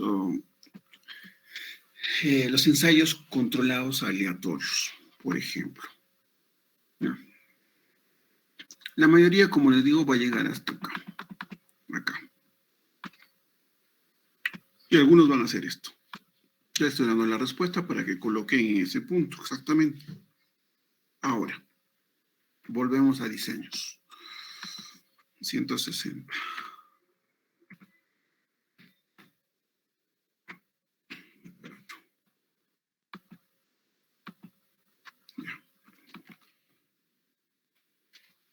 Es que el estudio, tipos, es no experimental o observacional, ¿sí? Y si el estudio es experimental, en este caso solamente les voy a mencionar cuándo se dice que es experimental. Dándoles a entender que el diseño, el propósito del diseño es pensar en tu objetivo. Debes cumplir el objetivo del estudio. El diseño está estrechamente relacionado al objetivo del estudio. Tiene por propósito responder a tu pregunta de investigación. Es por eso que tu pregunta tiene que estar adecuadamente formulada. Y tiene que someter la hipótesis a prueba. Someter nuestra hipótesis a prueba. ¿De acuerdo? Ahora, dentro de esos dos tipos tenemos los no experimentales u observacionales. Esto también se llama observacional. Y los experimentales. Dentro de los experimentales tenemos a los preexperimentos, por ejemplo, los diseños cuasi experimentales, ¿no? Con los experimentos puros, en donde sobre todo se manipula intencionalmente las variables. En los estudios que ustedes están haciendo no están haciendo ninguna manipulación. Van a solamente recabar información sobre las variables independientes. No pueden manipularlas. Por ejemplo, si yo hago un estudio de eficacia de la ivermectina en el tratamiento del COVID, voy a manipular una variable, que en este caso es el medicamento independiente, buscando un posible efecto, que es en este caso la cura. Entonces, a un grupo le voy a dar y a otro grupo no le voy a dar. O a un grupo le voy a dar en los primeros días de la enfermedad, a otro grupo le voy a dar en la segunda semana. O a un grupo le doy antes como preventivo y a otro le doy como tratamiento, etc. Cuando el investigador decide intencionalmente a quién sí y a quién no, se llama manipulación y ese es un experimento. Ahí tienes que tener control, validez, hay 2 o más grupos de comparación definitivamente, participantes asignados, eso sí. Para eso están los emparejamientos o las técnicas de ciegos, ¿no? La técnica, por ejemplo, de ciego simple, a doble ciego, a triple ciego. Habrán escuchado eso. Cuando, por ejemplo, a ciego simple es cuando el paciente no sabe lo que le están poniendo. No saben si es vacuna o placebo. A doble ciego, cuando el paciente y el investigador no saben qué se le está poniendo. Es como se ha hecho el estudio de eficacia aquí en Perú. Han llegado las dosis a la Cayetana Heredia y no sabían si era vacuna. Al experimento, no al vacuna gay, no, esa es otra cosa. A las vacunas para experimento. No se sabía, llegaban lotes distintos, indistintos, solamente se me refiero con el código del paciente al cual se le va a colocar. Y se le colocaba. Ni el que colocaba ni la persona sabían si era placebo o vacuna. Y finalmente los de triple ciego, cuando es una asignación al azar, donde ni siquiera el que coloca o el que opera, ni el investigador, ni el paciente conoce que se les está asignando. Son los mejores. Triple ciego. Ahí el decano del colegio médico, el pasado, el doctor Gamio, siempre discutíamos de diseños de investigación y él me decía, pues, doctor, ¿usted sabe qué es dos traumatólogos viendo un electrocardiograma? ¿O qué hacen dos traumatólogos viendo un electrocardiograma? Que nos rompíamos la cabeza, ¿no? Tratando de resolver eso. No sabemos, pues, doctor, ¿no? ¿Qué hace? Y nos decía, ese es un estudio de doble ciego. O sea, ni el uno ni el otro tienen idea de lo que están haciendo. Que no se olviden de este punto. Cuando hablamos de trabajos no experimentales u observacionales, tenemos dos tipos. Uno, en el que el tiempo no tiene nada que ver. Son los llamados diseños transversales o diseños transeccionales también se llaman. Aquí el tiempo no significa nada. ¿Por qué? Porque la característica principal de este diseño es que los datos se recolectan en un solo momento. Las dos variables de estudio, o las tres, o las que sean, se recolectan en el mismo momento. Acá no hay tiempo. Entonces, como se recolecta en el mismo periodo, no puedes saber cuál fue primero y cuál fue después. Si estoy haciendo un estudio de relación o intento relacionar la diabetes con el sobrepeso y luego a través de un estudio transversal, no voy a saber o no puedo saber si el paciente fue obeso antes de diabético o fue diabético antes de obeso. No puedo saberlo porque no hay una temporalidad, porque los datos los he encontrado en un mismo instante. Quiero saber si hay problemas osteoarticulares con la menopausia. Y hago un estudio de diseño transversal. En un momento dado, voy a medir la hormona de la señora, en este caso, en edad posmenopáusica, y voy a hacer exámenes para ver su grado de osteoartrosis. Pero no puedo saber si la osteoartrosis fue antes de que se bajen sus hormonas, estrógenos sobre todo. O si estos estrógenos provocaron el descenso de calcio en los huesos y la osteoartrosis subsecuente. Esa es una gran limitación de este estudio. No puedes saber cuál fue primero. Y estos estudios terminan en una medida de asociación que se llama riesgo de prevalencias. Justo prevalencia porque se hace en un momento dado. Y hablo de un momento dado de un periodo de tiempo. O sea, puede ser en una semana, en 3 semanas, que es la encuesta, en un mes. Si haces un retrospectivo en pacientes que han sido atendidos durante todo un año, etc. El hecho de que mencione el periodo de tiempo no quiere decir temporalidad. La temporalidad es otra cosa, ¿ya? Dentro de estos estudios transversales tenemos a los exploratorios que exploran ciertas variables o cierta posible asociación, ¿ya? A los descriptivos, vamos a agarrar estudios descriptivos y con variables numéricas vamos a explorar a través del índice de correlación a alguna medida, alguna correlación posible para que pueda ser un motivo de estudio futuro. Las correlaciones causales. En este caso, estamos hablando de diseños tipo casos y controles, por ejemplo. Tipo casos y controles, en donde hay una posible correlación causal, pero no es muy fuerte. No es muy fuerte. Recuerden que el OR estima el RR. Eso es algo que no deben olvidar. Mientras que los longitudinales o evolutivos tienen otro propósito. En este caso, analizan cambios a través del tiempo.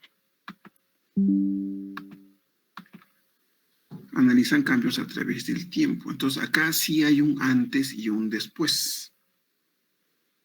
Acá sí hay un antes y un después. ¿Ya? Dentro de esto, los principales son los diseños de tendencia, los trends, las curvas epidémicas, por ejemplo, que nosotros mostramos o que ustedes han visto en muchos canales de televisión con lo del COVID. ¿Se acuerdan cuando Vizcarra salía a explicar las curvas epidemiológicas? Son estudios de trend. Podemos ver variables, tendencias, etc. ¿Ya? Los diseños analíticos evolutivos o denominados también los grupos de cohorte. Estos son los diseños de cohorte. Su medida es riesgo relativo. A ver, ¿cómo puedo escribir?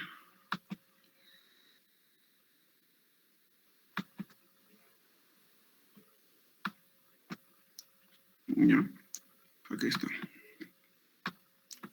Acá la medida de asociación es el riesgo relativo, o RR, porque analizas tiempo. Ahora, el riesgo relativo o el diseño de cohorte puede ser prospectivo, o sea, en el tiempo, un seguimiento en el tiempo. Agarro dos grupos, uno de expuestos y uno de no expuestos, les hago un seguimiento durante el tiempo y espero a que tengan el evento de interés. Otra cosa es los retrospectivos. En este caso, agarro unas personas con la enfermedad del grupo y les hago un seguimiento hacia atrás para buscar posibles factores asociados. Este se llama una cohorte prospectiva y esta es una cohorte retrospectiva. Hay dos tipos. En cambio, los explorativos y los descriptivos o correlacionales causales. Los descriptivos generalmente van a tener las frecuencias, o en este caso, los porcentajes. Esos son los descriptivos. Entonces, el 20% tiene cefalea, el 15% ha hecho reacción adversa, el 70% ha fallecido, etcétera, etcétera. Porcentajes. Yo puedo, por ejemplo, comparar el porcentaje de la población masculina en una determinada enfermedad, por ejemplo, VIH, con el porcentaje de la población con la misma enfermedad femenina.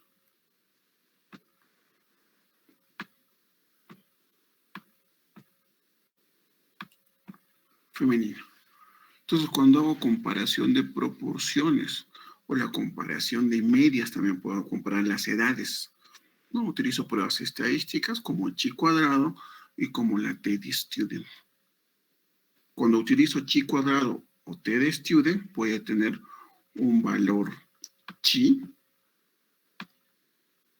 Voy a tener un valor chi.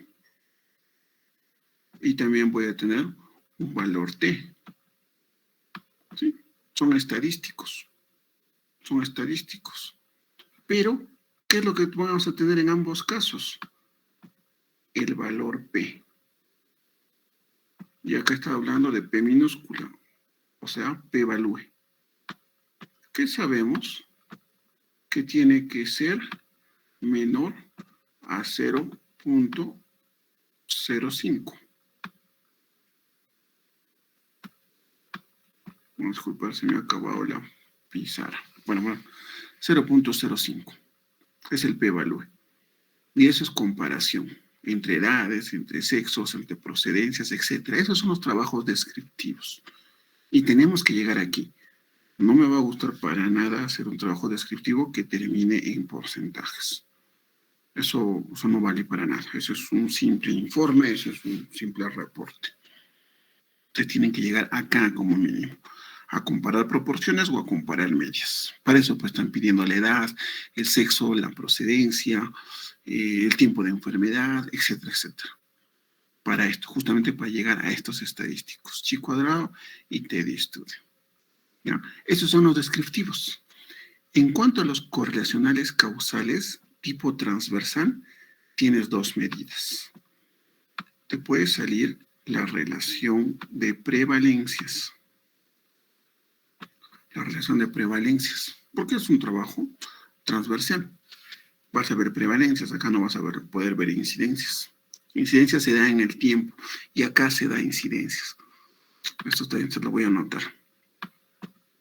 En este tipo de estudios, tú tienes como resultado anexo secundario a la incidencia.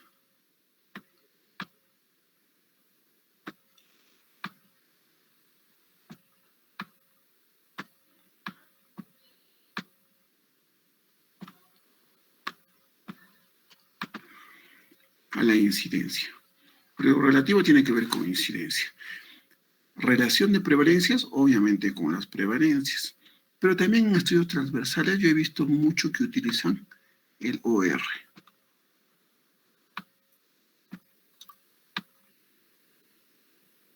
El OR. Razón de momios u odds ratio. Lo que ustedes ya saben cómo hacer, ¿no es cierto? Y esto tiene que ver con prevalencia. Entonces, los objetivos, por ejemplo, de muchos de esos estudios es justamente determinar la prevalencia de la enfermedad que están estudiando, ¿verdad? Ese es uno de sus objetivos de algunos de sus estudios, yo he leído.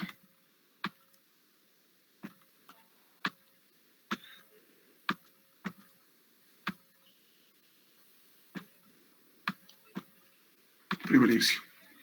Entonces, OR y RR.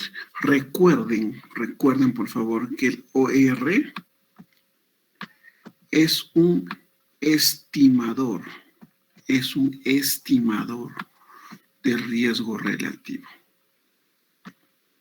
Pero el único estudio que ve riesgo relativo son los estudios de cohorte.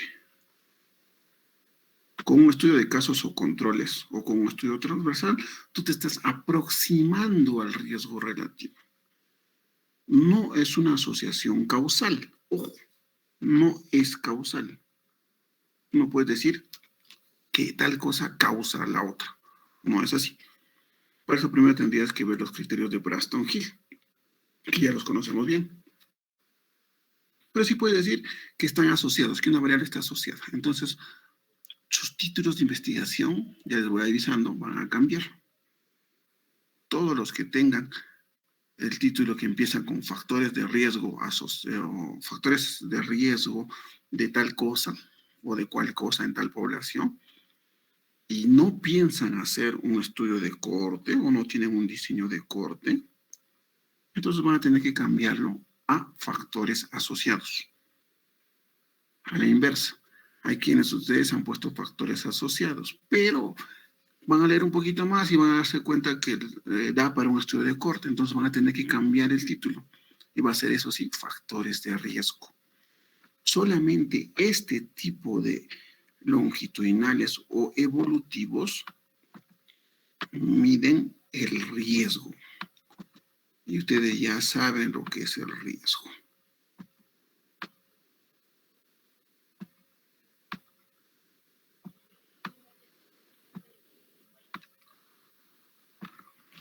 En cambio, los estudios transversales miden A ver, miden lo que se denomina probabilidad.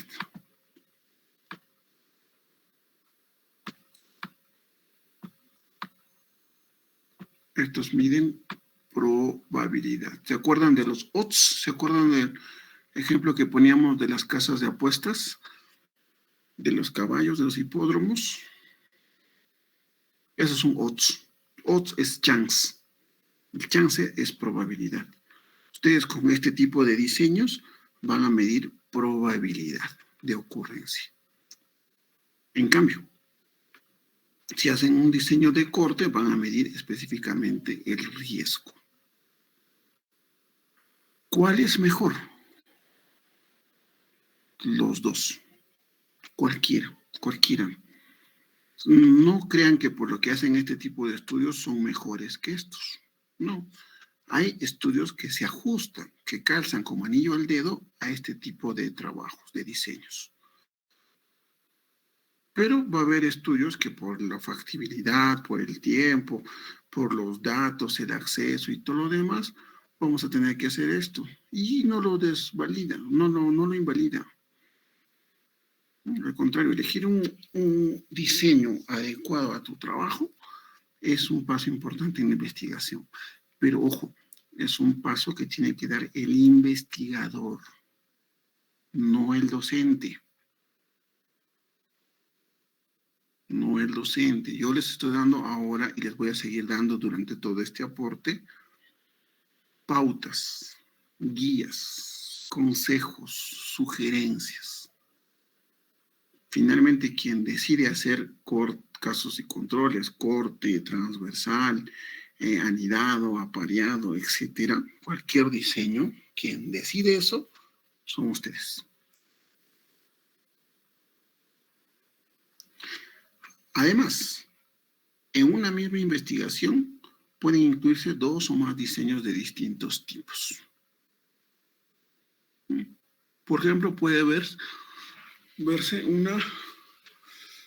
un caso sin controles dentro de una cohorte retrospectiva.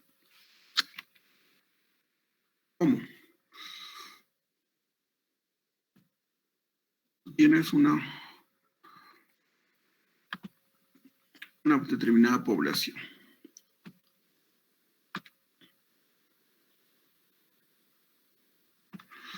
Por ejemplo, gestantes, ¿de acuerdo?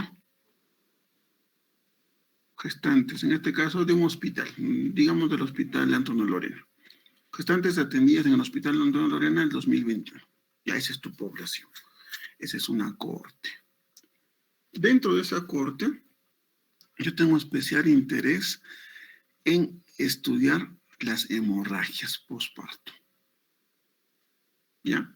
Entonces, dentro de esa misma cohorte, yo voy a encontrar, calculando un tamaño de muestra, a un grupo de gestantes que ha desarrollado la hemorragia postparto.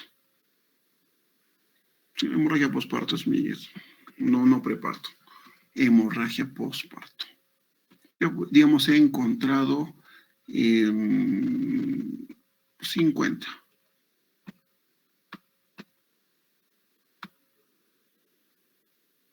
He encontrado 50 hemorragias postparto. Gestantes tengo más o menos 2.000 o 3.000. ¿Ya? Entonces, he decidido compararlo con otro grupo.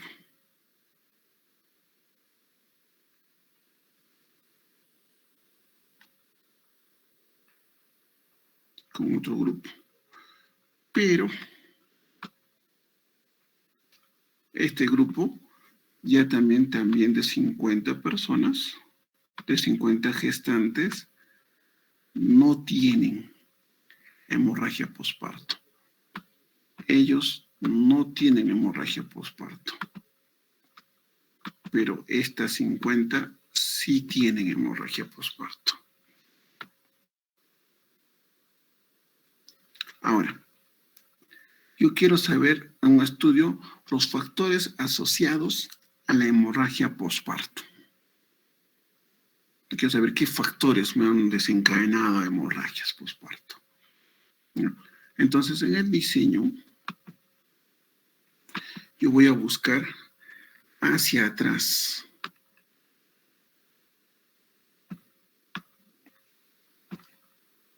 Voy a buscar en ambos grupos, hacia atrás, la presencia de diferentes factores. Pueden ser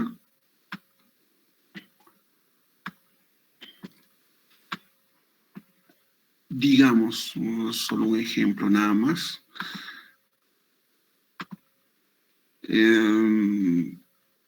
A ver qué se me ocurre. Multiparidad. ¿Ya? Entonces, es solo un factor. Los que tuvieron la multiparidad y los que no tuvieron la multiparidad.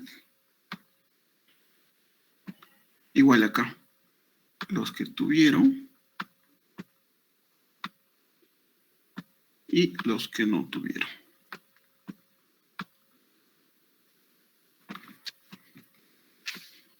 ¿Qué cosa es lo importante aquí en el diseño? Que empecé por un grupo, los detecté y empiezo a hacer lo que se denomina seguimiento.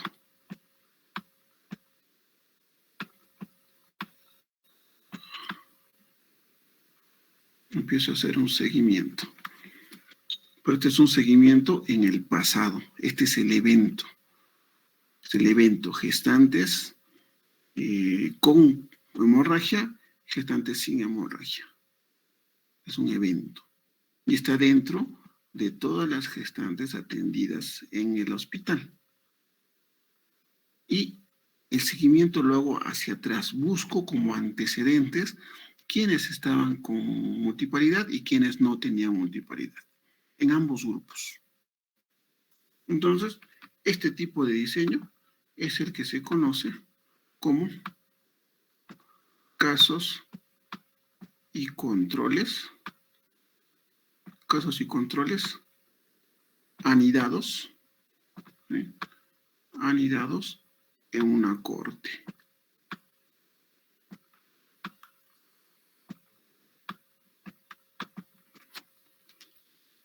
¿Cuál es la corte? Todo esto. Dentro de esa corte he encontrado con hemorragia, sin hemorragia. Y a esos he hecho un seguimiento hacia atrás.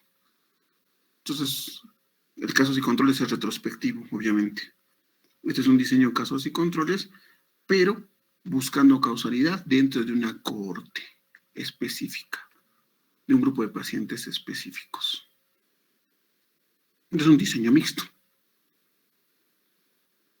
Puede ser casos y cortes anidados, puede ser casos y cortes apareados, es otra forma, etcétera, etcétera. Ya con diseños de investigación, más adelante vamos a hacer un montón de cosas, no se preocupe. Bueno, ¿qué tal, chicos? ¿Se entendió?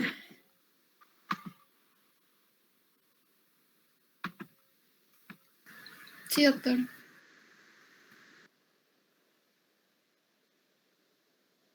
Sí. Hay algunos autores que lo ponen dentro de los transversales. Yo prefiero ponerlo como diseño específico. O sea, transversal puro es el que tiene RP. Ya es el analítico transversal. Pero el analítico casos y controles es un diseño particular. Prefiero separarlo. Y corte separado.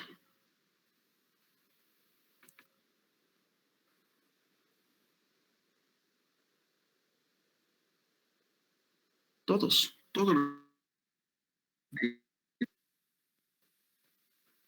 ¿Algún diseño? No te entiendo.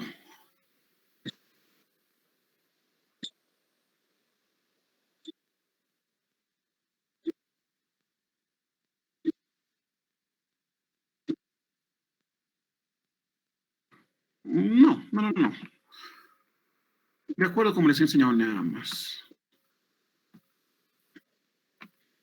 Sí, ya la elección del diseño viene después. Lo que tiene que hacer es cumplir tu objetivo. O, por ejemplo, si yo hago un estudio de, a ver, ¿cómo les digo? Yo hice un estudio de correlación, ¿no? Una correlación, por ejemplo, numérica. Yo lo que tendría que hacer en mi objetivo es plantearlo de la siguiente manera, determinar en qué medida tal variable está correlacionada con tal otra variable. Entonces mi respuesta será en tanta medida, en 20%, en 15%, en 30%, en 0.20, y es la tabla que les he mostrado de Pearson. Ahora, si yo digo, existe relación entre tal y tal variable, mi objetivo de investigación es si existe relación, o mi hipótesis, perdón, si existe relación. Entonces yo tengo que demostrar esa relación a través de una medida de asociación. ¿Es RP o es OR? Si yo voy a hacer un diseño de cohorte, ya sea prospectiva o retrospectiva, lo que tengo que verificar bien es la causalidad, el tiempo. Tengo que tomar en cuenta mucho el tiempo. Entonces tengo que ver si el seguimiento lo hago hacia atrás o lo hago hacia adelante. Pero tengo que especificar que una cosa precedió a la otra. Generalmente la variable independiente a la variable dependiente.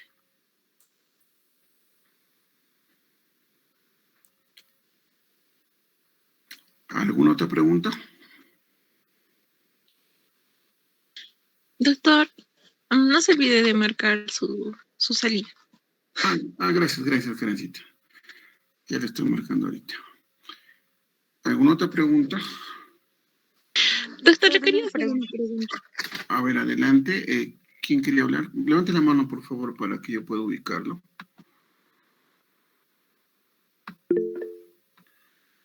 A ver, Leila, adelante. Doctor, en caso de lo que es casos y controles, ¿siempre va a ser retrospectivo o también puede ser prospectivo, doctor? Solamente retrospectivo. Muchas gracias. Es un diseño de retrospección, no es de prospección. No existe el casos y controles prospectivo. Araceli. Sí, doctor, mi pregunta va a ir un poco más atrás de variables. Doctor, en lo que son factores de riesgo, tengo que poner todas las variables asociadas como variable independiente. Sí. Si estás hablando de factores asociados, lo que tienes que hacer es agruparlos. Eso es algo que varios han fallado. Hay que agruparlas. Hay que ver su parentesco, su relación y agruparlas. Por ejemplo, si yo estoy hablando de el peso, de la talla, estamos hablando de una neonatos. Peso, talla, perímetro torácico, perímetro cefálico, talla, talón, coronilla. Y ya, esos. Entonces, y peso y perímetro circunferencial. Perímetro torácico, perímetro circunferencial, perímetro cefálico. En vez de poner todas esas variables dentro de los objetivos, pues mi objetivo sería estimar el promedio del perímetro cefálico de los neonatos del hospital regional.